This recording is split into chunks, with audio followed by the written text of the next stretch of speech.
In front of 200 guests, my sister grabbed the mic. "I'm pregnant with my sister's husband's baby." I smiled and said, "Perfect timing." She didn't know my private investigator was in the crowd. Hello everyone. Thank you for being here with me today. Before I begin my story, I'd love to know which city you're joining us from. Please feel free to share in the comments. Now, let me take you into this story. The last notes of Etta James's At Last were still hanging in the air, soft and sweet like the scent of the 1,000 white lilies I'd insisted on. Our wedding planner, Maria, had gently suggested that maybe 500 would suffice, but I wanted the grand ballroom to feel like an enchanted garden. And for a fleeting, perfect moment, it did. Warren, my husband of exactly 1 hour and 26 minutes, pulled me a little closer, his hand warm on the small of my back. He leaned in, his breath smelling faintly of the expensive champagne we'd chosen, and whispered, "5 years, Loretta. 5 years waiting for this moment. You still take my breath away." I smiled, a real, genuine smile that reached all the way up to my eyes. "You clean up pretty good yourself, Mr. Patterson," I whispered back, smoothing the lapel of his tuxedo. I felt the cool, familiar weight of my grandmother's pearls against my throat, my something old and something borrowed. I remembered sitting in my bridal suite just hours before, my mother fastening the delicate clasp. Her hands were shaking slightly. "Your grandmother would be so proud, Loretta," she'd said, her eyes misty. "She always wanted to see you this happy." My best friend, Joanne, was there, fluffing the train of my dress and handing me tissues. "Just try not to cry too much," she'd teased. We spent 2 hours on that waterproof mascara. It was a perfect, peaceful memory, one I'd cling to later. Now, on the dance floor, everything felt just as perfect. The string quartet was playing softly, the candlelight from hundreds of votives was making everyone look beautiful and happy, and the low hum of conversation from our 200 guests was a warm, comforting blanket. I looked around the room, at the culmination of a year's worth of planning, of agonizing over invitation fonts and cake flavors. We'd finally settled on lemon raspberry. It had all been worth it. This was it. This was the first day of the rest of my life, a life I was so excited to build with Warren. He was my rock. The calm, steady man who had walked into my life after my messy, painful divorce from my first husband. He had painstakingly helped me glue the pieces of my heart back together, never pushing, always patient. He was a successful businessman, charming and respected, the kind of man who remembered your favorite wine and always held the door open. My parents adored him. My friends thought he was the one. And I believed it, too. I believed in the future we had planned, the house on the lake we were about to close on, the quiet, comfortable life we were supposed to share. The band leader nodded at us, signaling the end of the slow dance. As the guests began to applaud, I rested my head on Warren's shoulder for just a second, soaking it all in, trying to bottle this feeling. I remember thinking, this is the happiest I have ever been. A perfect, flawless memory. But memories are funny things, aren't they? Sometimes, the most perfect ones are just the calm before the storm. And my storm had a name. It was Brenda. That's when I saw her, a flash of glittering gold weaving through the tables, making a direct line for the stage. I didn't need to see her face clearly to know it was my sister. That sequin gold dress, a size too small and a decade too young, caught the light with every unsteady step she took. She'd had too much champagne again. I felt a familiar knot tighten in my stomach, the one I'd felt 1,000 times before. Brenda had that look, the one that screamed, "Look at me." It was a look I'd seen my whole life, whenever she felt the spotlight wasn't shining brightly enough on her. I felt a slight tremor in Warren's arm as he followed my gaze. I touched his sleeve gently, a silent warning. "She's going for the mic," I said, my voice perfectly even, betraying none of the cold dread coiling inside me. He tensed beside me, his jaw tightening into a hard line. "Should I stop her?" he whispered, a hint of what sounded like panic in his voice. It was a good performance. He looked like a concerned new husband, worried his sister-in-law might make a drunken, embarrassing speech. But I knew better. I knew it was the panic of a co-conspirator whose partner was about to go off script. "No," I said, my hands perfectly steady as I adjusted the lace on my sleeve. My fingers didn't tremble. My voice didn't waver. "Let her." He gave me a strange look, a flicker of confusion in his eyes, but he didn't move. He just stood there, a handsome statue of a man, as my younger sister clumsily climbed the 2 short steps onto the stage, snatching the microphone from the bewildered bandleader's hand. The room began to quiet. 200 guests, sensing the shift in energy, turned their attention to Brenda. Across the hall, I saw my mother half rise from her seat, her hand flying to her mouth, anxiety written all over her face. She knew the formula just as well as I did: Brenda, plus a microphone, plus alcohol, always equaled disaster. A sudden, sharp memory surfaced, so vivid it felt like I was back there. Thanksgiving, 3 years ago. Our whole family was gathered around my parents' long mahogany table. The turkey was carved, the wine was poured. I'd just suffered a miscarriage a week prior, and Warren and I were still reeling, silently grieving in a way that felt heavy and suffocating. We hadn't told anyone except my parents, asking them for privacy. But Brenda, who had a knack for overhearing things not meant for her, decided it was the perfect moment for a toast. She stood up, her glass raised high. "I'd like to make a toast," she'd announced to the silent table. "To family. The ones who are here, and the ones who couldn't make it." She'd looked directly at me, a sickeningly sweet smile on her face. "To the little angel Loretta and Warren lost." The silence that fell over the dining room then was the same kind of silence that was falling over my wedding reception now. A heavy, suffocating silence, pregnant with dread. I looked at Brenda on that stage, in her too tight, too shiny dress, and I knew she was about to do it again. She was about to try and ruin my life, just for the fun of it. Only this time, she thought she had a partner in crime. "Excuse me, everyone." Brenda's voice rang out, slightly slurred but crystal clear through the expensive sound system I'd paid for. "Can I have your attention? I have an announcement to make." The wedding coordinator, Maria, a wonderfully efficient woman who had handled every detail of the day with military precision, looked at me frantically from the side of the room. Her eyes were wide, a silent question: should I cut her mic? I just gave her a small, almost imperceptible shake of my head. Let it happen. The show must go on. Brenda swayed a little, basking in the undivided attention. "My beautiful, beautiful sister, Loretta," she continued, gesturing dramatically toward us with her free hand, "just married the wonderful Warren. Aren't they a perfect couple? Let's hear it for them." A few people clapped politely, their applause sounding hesitant and confused. They could all sense that this was not a normal, heartfelt toast from a loving sister. This was something else entirely. Brenda let the sound die out, a smirk playing on her lips. She was enjoying this, drawing it out, savoring the power of holding 200 people captive. And in that pause, I saw it. That malicious little spark she got in her eyes right before she was about to hurt someone for her own entertainment. "And I just want to say..." She trailed off, her voice dropping into a conspiratorial whisper that made the microphone feedback slightly. She leaned in close. "That I have never been happier than I am today. Because today, I'm not just gaining a brother-in-law." She took a deep, theatrical breath, placing her free hand on her stomach. It was a gesture straight out of a soap opera. "I'm pregnant with the Groom's baby." The words seemed to echo in the sudden, absolute silence. For a full 3 seconds, nobody moved. It felt like the entire world had stopped breathing. And then came the chaos. A collective gasp swept through the room like a physical wave. I heard the sharp scrape of a chair being pushed back, the distinct clatter of a silver fork dropping onto a porcelain plate. Someone near the back let out a small, shocked scream.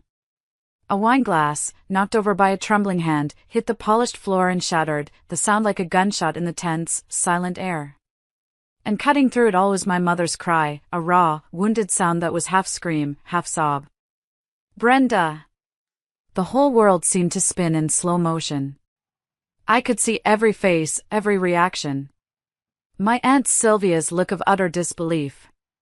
My cousin Marcus's jaw hanging open. The pitying glances, the morbidly curious stares. They were all looking at me, the jilted bride, standing there in my $1,000 white dress, a perfect cliché of public humiliation. They were waiting for me to fall apart. To scream, to cry, to run from the room. Brenda was waiting for it, too. This was her moment. Her ultimate victory in a lifetime of petty jealousies. But I didn't give it to her. Instead, I stood there, the grandmother's pearls still cool against my throat, and I smiled. It wasn't a fake smile, plastered on to hide the pain. It wasn't a shocked, trembling smile of disbelief. It was a real, genuine, and, I have to admit, slightly terrifying smile. It was the smile of a woman who had been waiting for this exact moment for 4 long, agonizing months. Perfect timing, I said, and my voice, amplified by the microphone still clipped to my dress from our vows, carried clearly across the stunned reception hall. Brenda blinked at me from the stage, her drunken triumph faltering. This wasn't the reaction she had expected. She wanted tears, rage, a scene. She lived for scenes. This calm, smiling woman in the white dress was not part of her script. "Loretta," she stammered, leaning back into the microphone as if for protection. Her bravado was gone, replaced by a note of confusion. Did you hear what I said? I'm pregnant. With Warren's baby." "Yes, I heard you," I said, my voice still light, conversational.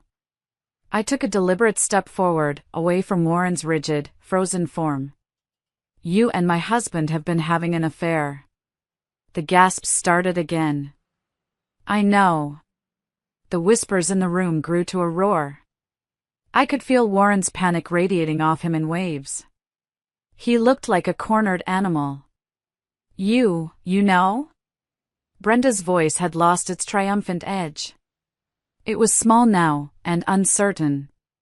"Of course, I know, Brenda," I said, and for the first time, I felt a memory, not of pain, but of clarity, surface. It was 4 months ago. I was in my home office, late at night.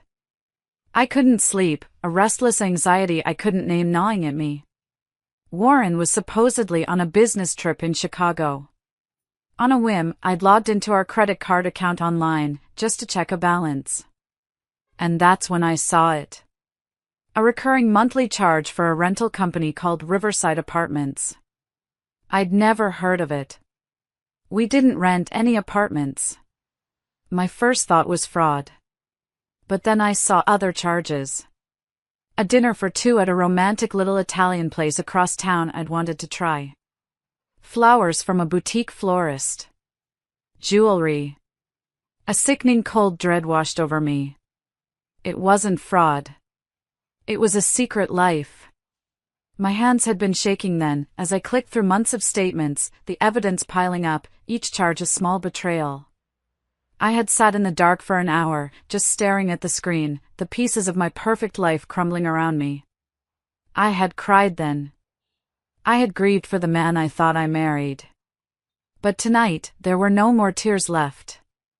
"I've known since last March, right?" I continued, my voice steady. "That business conference in Miami where you just happened to run into him." I let that sink in. I could see the gears turning in her head, the drunken fog finally clearing, replaced by a cold, dawning horror. I wasn't the victim in her play. I was the director. And the final act was just beginning. "You can't know that," Brenda whispered into the mic, her words meant for me but broadcast to everyone in the silent hall. "Oh, but I do," I said, and I started walking toward the stage. My heels clicked deliberately on the polished dance floor, a steady, rhythmic sound that cut through the tension. Every eye in the room followed me. It wasn't a walk of shame, it was a procession. The crowd parted for me like the Red Sea. Just like I know about the apartment. Unit 3B at the Riverside Complex. The one Warren rented for your little afternoon meetings. Warren finally found his voice. He lunged forward and grabbed my arm. "Loretta, stop it," he hissed, his grip surprisingly strong. I stopped and looked down at his hand on the delicate lace of my sleeve, then up into his panicked eyes. I didn't raise my voice. "Don't touch me, Warren," I said, my voice low and cold. I pulled my arm away, and he flinched back as if he'd been burned. I turned my back on him. "Shoo," I said dismissively over my shoulder. "It's Brenda's moment. She's been planning this for weeks.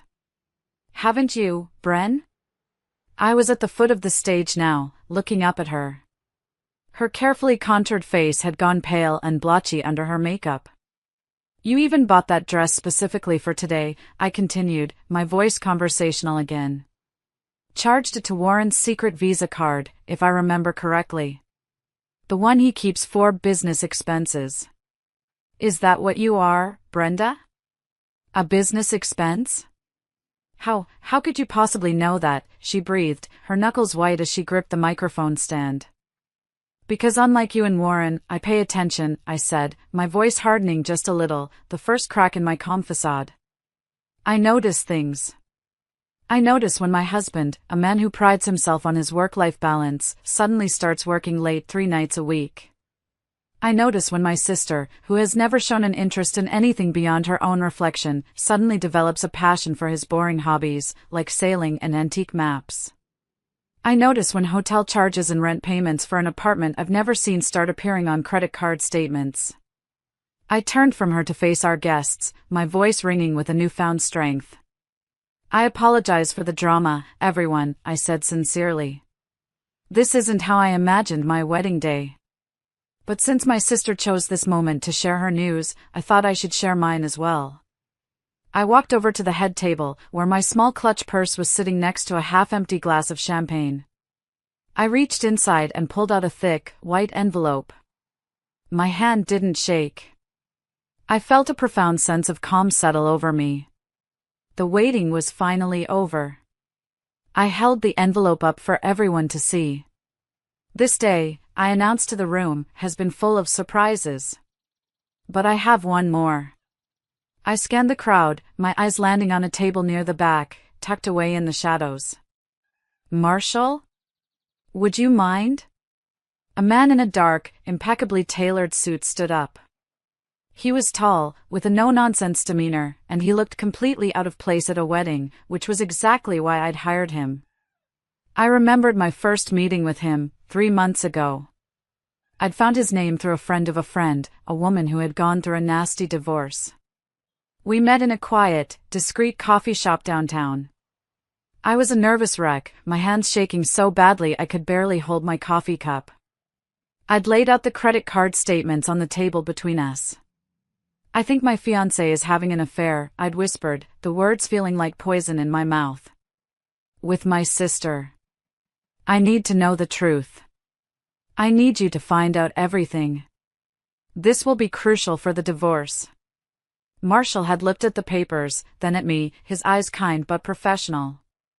"The truth can be painful, Loretta," he'd warned me. "Are you sure you're ready for it?" "I'm ready," I had said, my voice gaining strength. "I need irrefutable proof." Now, as he stood up in my reception hall, I saw my cousin Marcus, a corporate lawyer, almost fall out of his chair. I heard him whisper loudly to his wife, "My God, that's Marshall Morrison. The private investigator.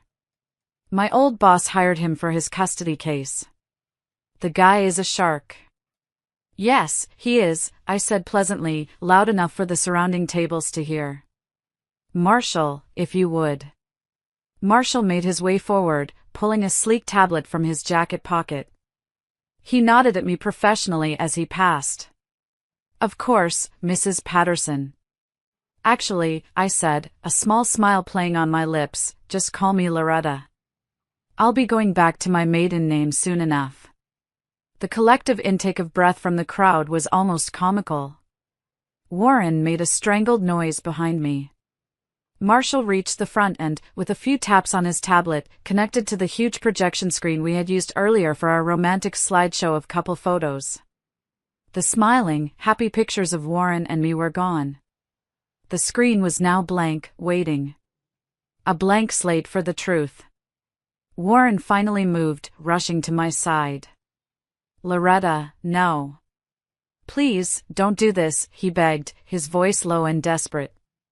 He was trying to appeal to the woman he thought I was, the gentle, forgiving woman he had married. He hadn't realized that woman had died 4 months ago in a dark office, staring at a credit card statement. "We can talk about this. Privately." "We are talking about it, Warren," I said reasonably, turning to face him. "Right now. In front of all of our friends and family. All of these witnesses. I think my lawyer will find that very helpful." His face crumpled. It was the first time I had ever seen him look truly powerless. It was a good look on him. "These are from March 15th, Marshall said, his voice professional and devoid of emotion, cutting through the tense silence as the first images appeared on the screen. "Mr. Patterson and Ms. Chen at the Marlington Hotel in Miami." The photos were crystal clear, high resolution. There they were, Warren and Brenda, standing under the hotel's tacky neon sign. Brenda was laughing, her head thrown back in a way that I now recognized as completely fake, while Warren looked at her with an expression of adoration I hadn't seen on his face, directed at me, in years. That was the first real sting of pain I'd felt all night. The next photo showed them in the lobby, Brenda's hand tucked possessively in Warren's arm. Then, in the elevator, their faces close together, whispering. And the final shot of the series, the two of them entering their hotel room together, Warren swiping the keycard as Brenda looked over her shoulder, a smug, triumphant look on her face. A low murmur rippled through the guests. I didn't look at them. I kept my eyes on Brenda, who was staring at the screen, her mouth hanging open. Warren flinched as if he'd been physically struck. March 22nd, Marshall continued, swiping to the next set of photos. The screen now showed the exterior of the bland, beige riverside apartment complex. More photos followed in quick succession. Warren carrying groceries into the building. Brenda arriving in her distinctive pink Mercedes, a car she cried to our parents about needing because her old one was unreliable. And then, a shot of the two of them on the balcony, embracing, a kiss so passionate it made my stomach turn. They looked like a real couple, building a real life, funded by my money and my trust. April 3rd, April 12th, May 1st, Marshall narrated like a tour guide from hell, as a montage of their secret meetings flashed across the screen. Them holding hands in a park, like teenagers. Them laughing over dinner at a secluded restaurant I'd always wanted to go to.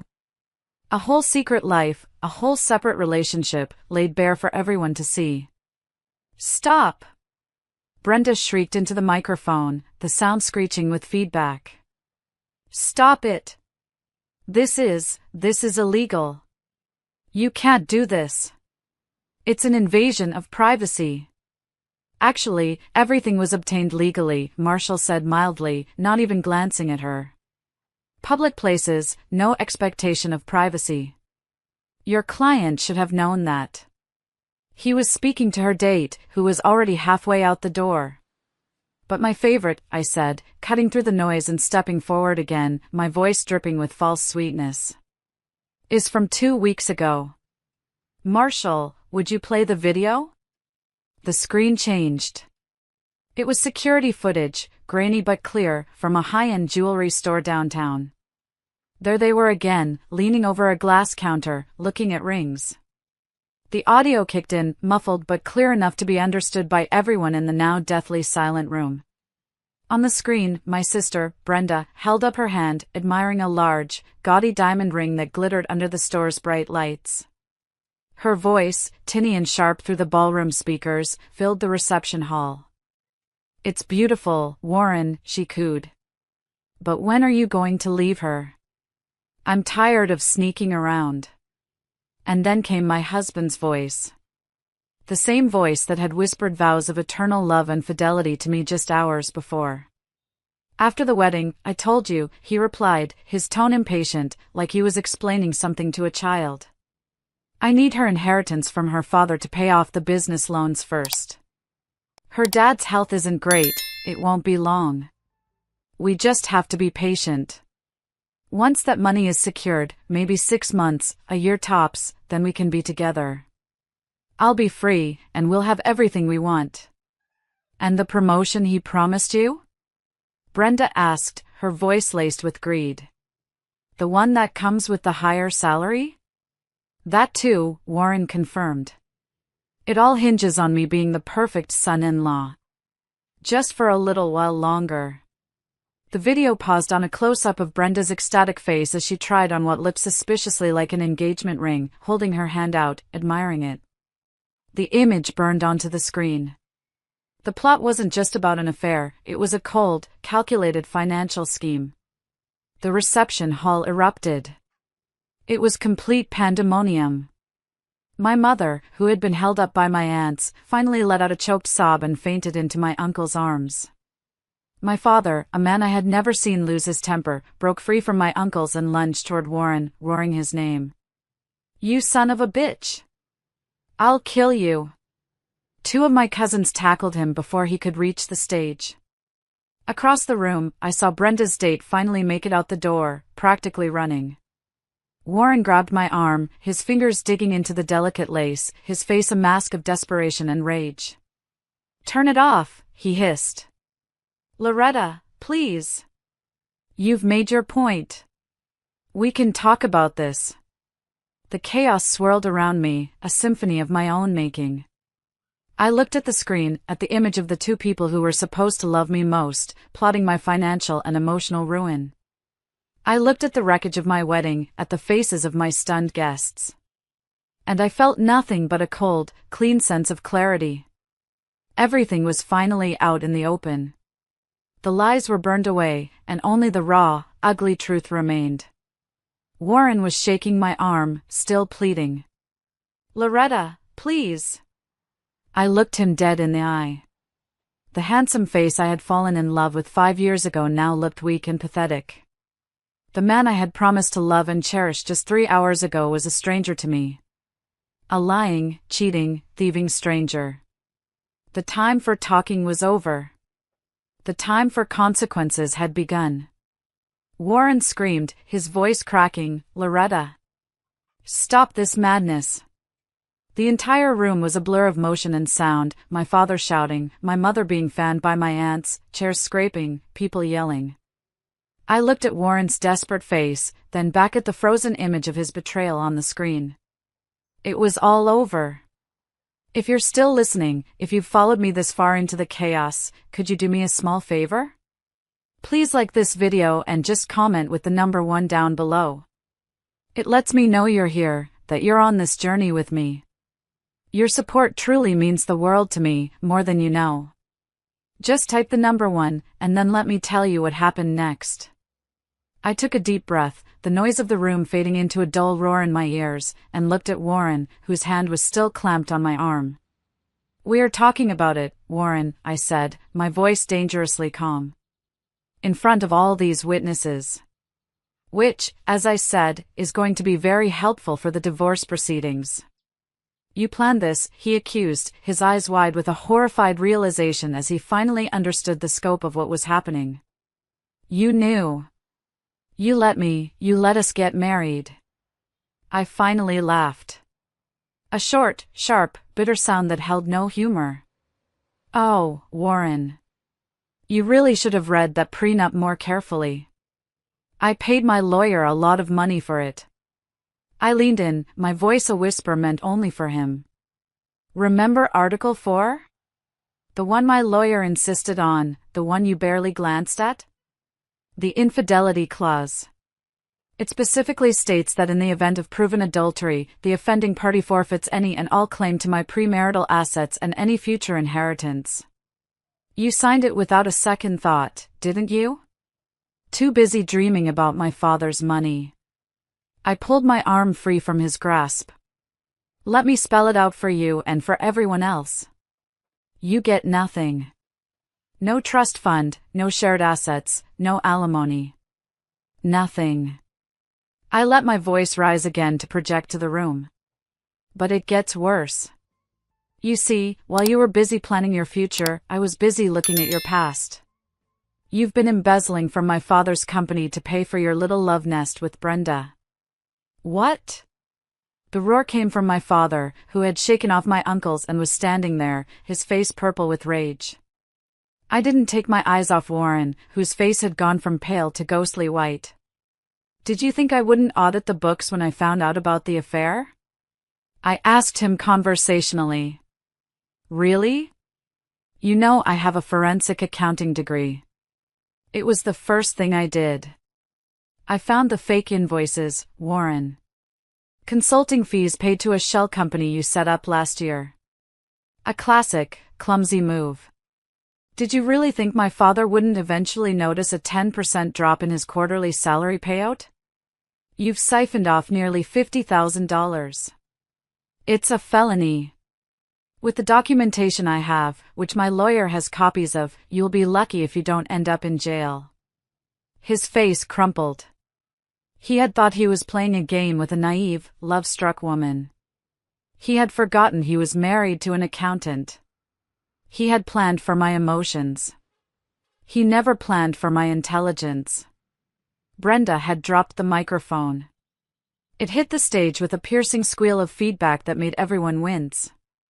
She was scrambling down from the stage, trying to flee, but in her haste, her high heel caught in the hem of her ridiculous sequin dress, and she went sprawling onto the dance floor.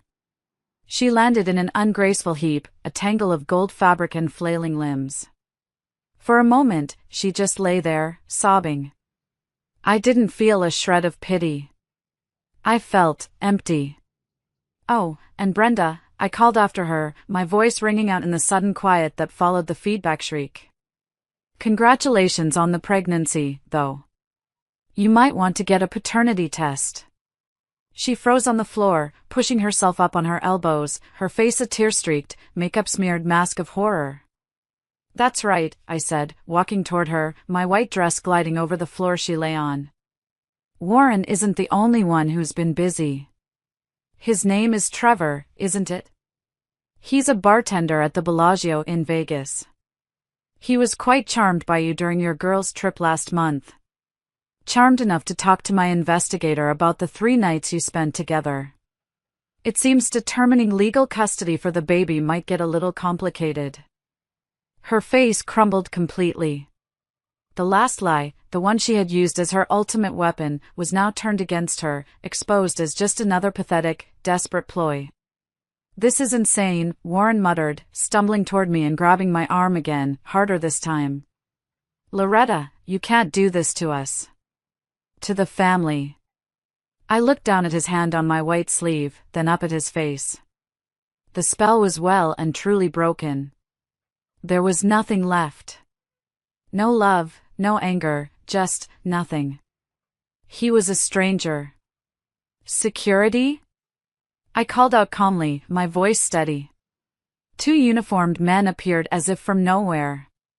Because, of course, I'd hired security. I had planned every single detail of this day. They moved toward Warren with practiced efficiency. Ma'am, one of them asked. Mr. Patterson is no longer welcome at this event, I said clearly. Loretta, no. Think of our life. Think of what people will say, he pleaded as they took his arms. I am Warren, I said, my voice as cold and hard as a diamond. And I'm starting a new one. This is my wedding, too, he protested, struggling uselessly against their professional grip. No, I corrected, looking him in the eye one last time. This was your wedding. Now, it's my divorce party. They escorted him out, with Brenda scrambling to her feet and chasing after them, mascara streaming down her face, wailing his name. The heavy doors of the reception hall swung shut behind them, and once again, a profound silence fell. I stood there for a moment in the silence, the queen of a ruined castle. I could feel 200 pairs of eyes on me, waiting to see what I would do next. I took a deep breath, the scent of lilies suddenly cloying and overwhelming. Then I turned back to my stunned, silent guests. Well, I said, smoothing down the front of my dress and forcing a bright smile. I know this isn't the reception you were expecting. A nervous laugh rippled through the room. Believe me, it's not what I was expecting either. But the good news is, the catering is already paid for. The sea base is excellent, by the way. The bar is open for another 3 hours, and I've given the band a new playlist.